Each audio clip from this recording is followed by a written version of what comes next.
ইতিহাসে এমন কিছু মুহূর্ত আসে যা পুরো পৃথিবীর ভাগ্যকেই যেন বদলে দেয়। অপারেশন ওভারলর্ড ছিল ঠিক সেরকমই একটা ঘটনা। চলুন আজ আমরা দেখি দ্বিতীয় বিশ্বযুদ্ধের মোড় ঘুরিয়ে দেওয়া এই বিশাল সামরিক অভিযানের পরিকল্পনা কিভাবে করা হয়েছিল আর শেষ পর্যন্ত তা সফলই বা হল কীভাবে। আচ্ছা, এই অপারেশনটা কেন এত জরুরি ছিল সেটা বুঝতে হলে আমাদের একটু পিছিয়ে যেতে হবে। ঠিক সেই সময়ে তখন ইউরোপের বেশিরভাগটাই ছিল অক্ষশক্তির দখলে, মানে জার্মানি, ইতালি আর জাপানের দাপটে মিত্রশক্তি তখন বেশ কোণঠাসা একটা অবস্থায়। অবস্থাটা এমন ছিল যে অক্ষশক্তিকে থামানোর যেন কেউ ছিল না। ইউরোপ জুড়ে তারা অপ্রতিরোধ গতিতে এগিয়েই চলছিল। এই পরিস্থিতি মিত্রশক্তির সামনে একটা এনর্ম চ্যালেঞ্জ ছুড়ে দেয়। এটা পরিষ্কার হয়ে যায় যে যুদ্ধের মোড় ঘোরানোর জন্যে খুব বড় আর নির্ণায়ক একটা আঘাত হানতেই হবে। হিটলারের পোল্যান্ড আক্রমণের মধ্য দিয়ে যে বিশ্বযুদ্ধের শুরু, তা ফ্রান্সের পতনের পর তো আরও ভয়াবহ রূপ নেয়। মনে হচ্ছিল যেন পুরো ইউরোপই অন্ধকারের দিকে চলে যাচ্ছে। অক্ষশক্তির এই লাগাতার জয় মিত্রশক্তিকে বুঝিয়ে দিয়েছিল যে পাল্টা আক্রমণ করা ছাড়া আর কোনো উপায় নেই। তো এইরকম একটা পরিস্থিতিতে যখন পুরো ইউরোপ প্রায় অবরুদ্ধ, মিত্রশক্তির নেতারা কি ভাবছিলেন? তাদের সামনে সবচেয়ে বড় প্রশ্নটা ছিল এটাই, এই সংকট থেকে বেরোনোর উপায় কি, এখন কি করা উচিত? আর এই প্রশ্নের উত্তর কিন্তু কোনো ছোটখাটো যুদ্ধ দিয়ে দেওয়া সম্ভব ছিল না।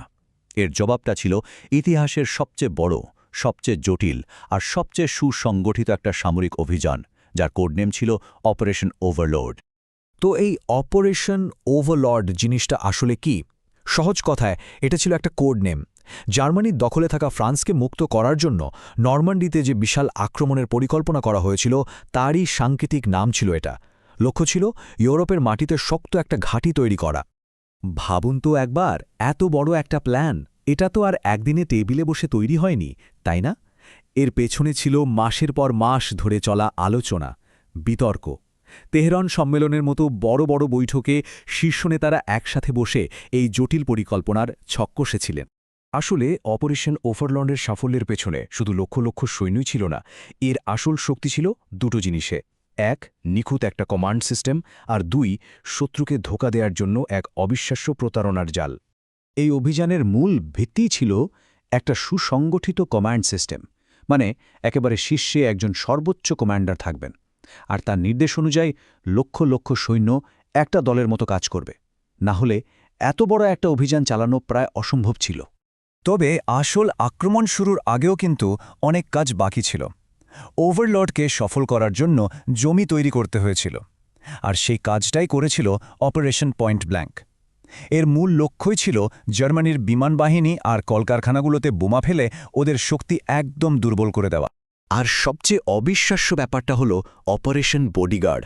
এটা ছিল একটা বিশাল ধোঁকা দেওয়ার প্ল্যান। মিত্রশক্তি নকল ট্যাঙ্ক, নকল সৈন্যবাহিনী, এমনকি ভুয়া রেডিও সিগন্যাল ব্যবহার করে জার্মানদের এটা বিশ্বাস করিয়েছিল যে আসল আক্রমণটা নরম্যান্ডিতে হবেই না, হবে অন্য কোথাও। আর জার্মানরা কিন্তু এই ফাঁদে পাও দিয়েছিল। তো সব পরিকল্পনা শেষ, ধোঁকা দেওয়ার কাজও চলছে। এরপর এলো সেই দিনটা, ইতিহাসের পাতায় লেখা হয়ে যাওয়া সেই দীর্ঘতম দিন, অর্থাৎ ডি ডে। এই দিনেই মিত্রবাহিনীর সেনারা নরমান্ডির সৈকতের দিকে এগিয়ে গেল। এতদিন যা ছিল শুধু কাগজের প্ল্যান, এবার তা নরম্যান্ডির সৈকতে এক ভয়ঙ্কর সত্যি হয়ে সামনে এলো। সোর্ড বিচ, ওমাহা বিচের মতো জায়গাগুলোতে মিত্রবাহিনীর সেনারা নামতেই জার্মানদের ভয়ঙ্কর প্রতিরোধের মুখে পড়ল। প্রচুর ক্ষতি হয়েছে, অনেক সেনাকে প্রাণ দিতে হয়েছে। কিন্তু এত ত্যাগ আর ভয়ঙ্কর লড়াইয়ের পরেও মিত্রশক্তি শেষ পর্যন্ত সফল হয়েছিল। তারা ফ্রান্সে নিজেদের ঘাঁটি তৈরি করতে পেরেছিল, আর এটাই ছিল ইউরোপকে মুক্ত করার দিকে সবচেয়ে বড় পদক্ষেপ। এই অপারেশনের পেছনে জেতার ইচ্ছাটা কতটা তীব্র ছিল তা ফিল্ড মার্শাল মন্টেগোমারির একটা কথাতেই পরিষ্কার হয়ে যায়। তিনি বলেছিলেন, এই অপারেশনের জন্য কোনো বিকল্প রাস্তা ভাবা হচ্ছে না। এই অপারেশনটা জেতার জন্যই পরিকল্পনা করা হয়েছে এবং আমরা জিতবই। মানে তাদের মনে কোনো দ্বিধাই ছিল না। তো সবকিছু মিলিয়ে দেখলে একটা প্রশ্ন মাথায় আসেই, এর বিশাল আয়োজন, জটিল পরিকল্পনা আর ইতিহাসের ওপর এর যে সুদূরপ্রসারী প্রভাব, সবটা বিবেচনা করলে অপারেশন ওভারলর্ডকে কি ইতিহাসের সবচেয়ে সফল সামরিক অভিযান বলা যায়? এই প্রশ্নটা ভাবার জন্যই রয়ে গেল। আমাদের সাথে থাকার জন্য অনেক ধন্যবাদ।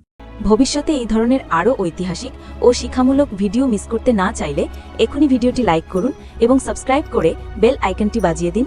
পাশে থাকার জন্য অসংখ্য ধন্যবাদ।